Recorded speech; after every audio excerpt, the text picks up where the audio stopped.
Hello, family. Welcome back to Larry's Anything Goes. Hopefully, you guys are having a great and exceptional day.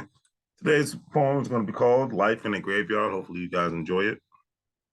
Some days I wake up feeling like dynamite.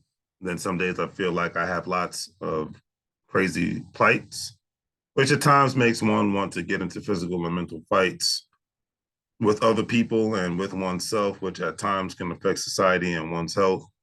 Every day we focus on our day to day and grind and get one's wealth. Life in a graveyard ultimately means that you are still alive, but you have admitted defeat, and can definitely make one's fall off of their feet, making one want to stay in bed because they feel that moment of being bittersweet, that moment when life doesn't need to go on because it's all downhill from here, brings a different kind of heat.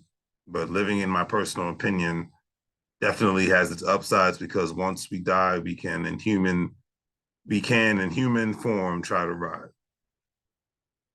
This roller coaster called life, having the opportunity to have a husband or wife, living life in a graveyard at times just might make one go crazy, make one become very, very lazy, and never ever think about trying to have someone's baby. However, maybe most people do not got the mindset that most deep analytical people do.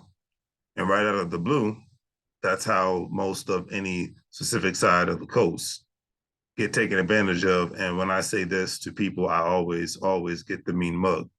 Living in a graveyard can be very, very hard, but because you are constantly surrounded by the walking, living dead. People walking around like zombies with bullets in their head, but they have all of their follicles yet, and still they always pull a lot of, and I mean a lot of crazy, crazy bull, creating numerous amounts of conflict that can keep a nation very, very sick to the point there isn't any kind of reasonable, fundamental, mental, or physical cure. I'm not the type to go all out of my way to create or start any kind of tussles. I just like to go through life trying to work very, very hard on my ultimate hustle. Just like rest in peace, rest in power, Nipsey Hussle. I love my Bitcoin and dollars looking very, very crispy.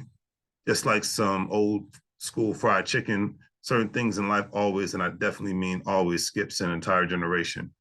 Some things are good and some things are bad, but we as a society waste a lot of time always thinking about what we had.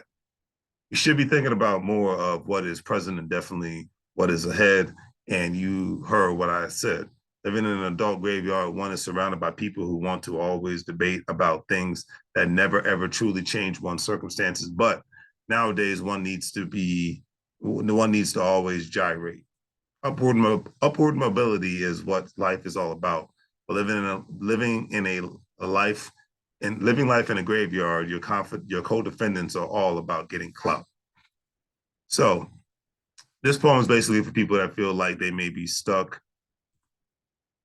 and not moving forward. They're stagnated, they're feeling standing still, and in a sense, doing time. There was one verse from Tupac's old album Machiavelli, and it was a song called "Time" with him and the rapper Badass, which rest in peace to him. He died a couple of years ago in a jail in Riverside, California, unfortunately. But Badass said, "A million things go through my mind. You don't have to be in jail to be doing time." And there's a lot of people who are living in a mental prison because either it's safe or they don't feel anyway, they don't know how they could really truly escape the mental prison unless they win the lotto. So do your best to deal with what you have, get out of your mental or physical graveyard because it will keep you stagnated until the day you die when you actually have to go to a graveyard. On that note, do the great thing for things, like, share, and subscribe. Have a great day. Make money moves, or you're going to live like a fool. Take care.